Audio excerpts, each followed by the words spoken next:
So thank you so much, Manya, for this opportunity. So hope I am audible, Manya. Yes, we can hear you, sir. Great.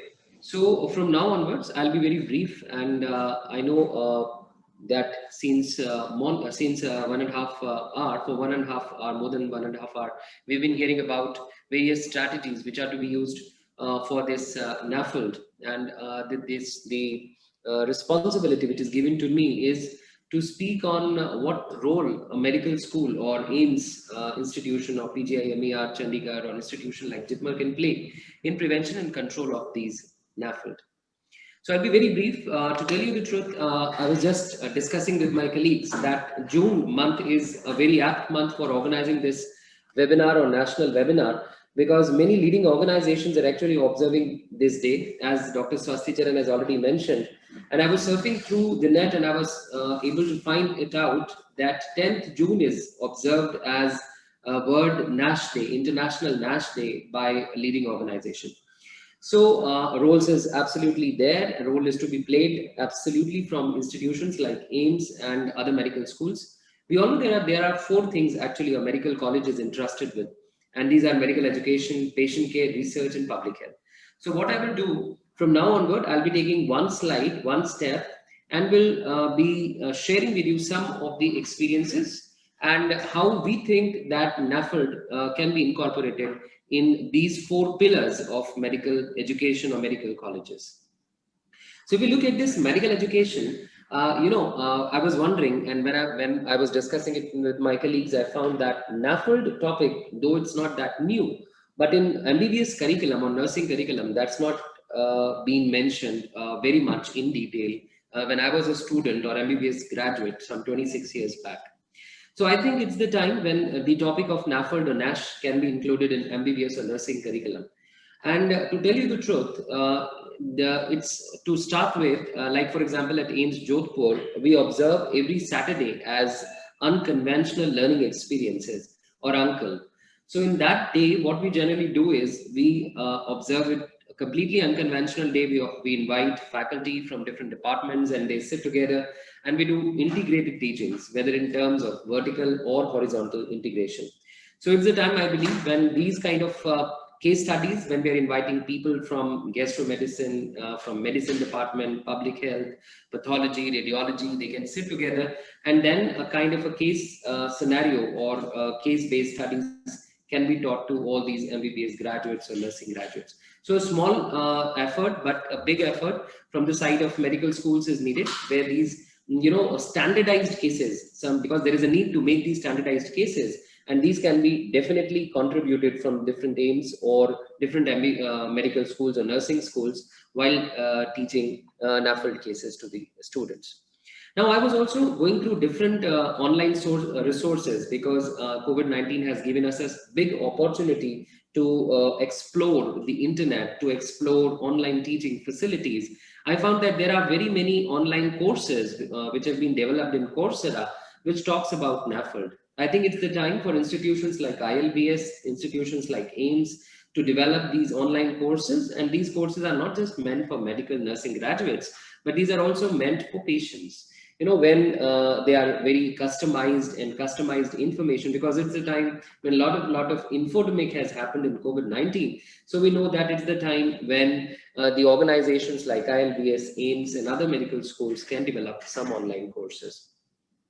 As we know that everybody has spoken about for the past 1.5 hours, and we find that it's the type when the course or the modules should have the incorporation of different specialities, because it's more kind of a course where there is a lifestyle modification and long-term modification needed. So I think again the engagement of primary care physicians, dietitians, and other experts can definitely be chipped in when we are talking in terms of medical education and developing these modules.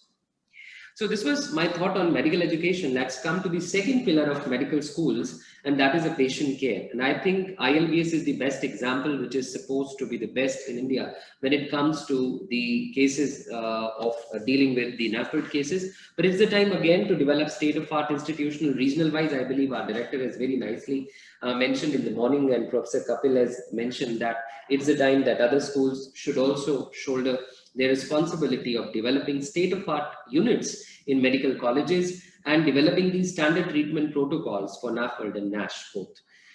This is again a time, as we were mentioning earlier, I think Professor Duseja has also mentioned from PGIMER Chandigarh, our director from our own institution, that it's the time to think in terms of NAFLD registry, a longitudinal cohort. So to begin with, I think I'll share with you that when the NPCDCS program started, there was a stress on having population-based cancer registries, hospital-based cancer registries. I think different medical schools can come forward with a longitudinal cohort, hospital-wise, because that is very small effort. But I again feel that it will add to the data, which is sometimes lacking when we present a case as a public health case. I think those partners who are from public health know that whenever we say that it's a public health issue, there is always a question that do you have data, and that what data is there in the locally and in the global region to support your statement that it's a public health problem. So again, I think it's the time to develop that NAFLD registry. I was going through the net, and I could find that European NAFLD registry is a very well-maintained registry, which is there in Europe, and they've been working on it. Again, it's a time to develop a consortium. I think Professor Kapil has already mentioned, and Ashish has already mentioned in his presentation also, that is the time to validate these biomarkers that diagnose or risk stratification or monitoring of NAFLD progression and liver fibrosis stages. I think again, it's the responsibility which different medical schools or the organizations can take. Now, this is a very dear and near slide to me, maybe because I'm currently looking after the research activities in my institution. That through the experience of COVID-19 research, we could get that if we propose or if we plan a good research methodology group, then the outcomes are always good. I think medical schools should come forward for having a research groups on NAFLD, and then the kind of a priority for research. I think in Professor Kapil will agree, and I think Manya will also, that when it comes to different public health issues like tuberculosis, there are statements which are available where we could get the priorities, and doctors, practitioners, and other stakeholders who are working in this area, they know what priorities are there for research. So a statement can joint work can be done by the medical schools and those who are working in NAFLD to get to set these priorities. There can be a different subgroups which are already there. These are not limited to that. I just thought of like, for example, subgroup in epidemiology and public health who can work on burden of NAFLD, NASH to develop these hospital or population-based data, working on risk factors, protective factors. There are a lot many. I mean, sky is not a limit, but definitely a kind of a guiding document can be made by the research working groups. The other group which I thought of was diagnostics, because when we talk in terms of non-invasive diagnostic algorithms, as Ashish was mentioning, that we do not have much. So it's the time to develop this through subgroups. And as I was mentioning, there are different modalities to do it. Either one center can be developed into a kind of a research consortium, or people who are working in different medical schools, they can join hands and can enter into all these subgroups. Third group which I thought of was of clinical medicine, where these people who are from the gastro or hepatology department can develop these clinical scores, treatment modalities. I was going through literature and I find there is a lot of role of probiotics, prebiotics, symbiotics, and the time to develop all these RCTs in a multi-centric mode. So again, these subgroups, as I was mentioning earlier, either one hospital or medical school can take the lead, or different subgroups that can be thought of. Last but not the least, I think, is that translational part, which is very important, because at the end, everybody is talking in terms of developing some personalized care, because that's the future of medicine in the world. So I think that would again be a very kind of group which can be developed at the end. So that was a thought on research.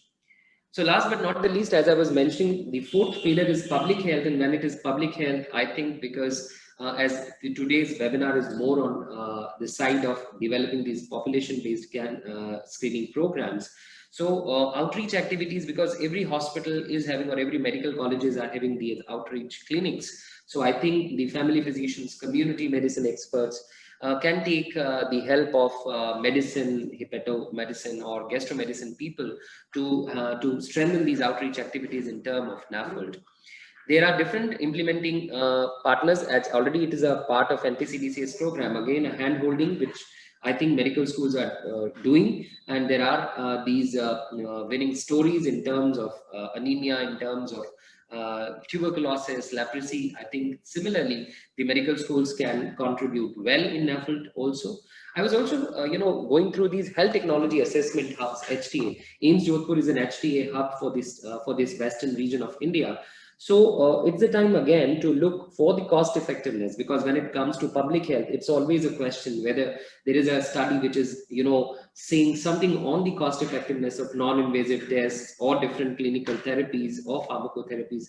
I think, again, a very good area where people from different medical schools, AIIMS, our own institution, PGIMER, Chandigarh, ILBS, can join hands and can do something in terms of health technology assessment when it comes to the therapies, diagnostics, or control activities. Last but not the least, I think all these training and sensitization, which already is being done, Professor Umesh Kapil Saab is taking a lead in that, and I think we are happy to join hands with him.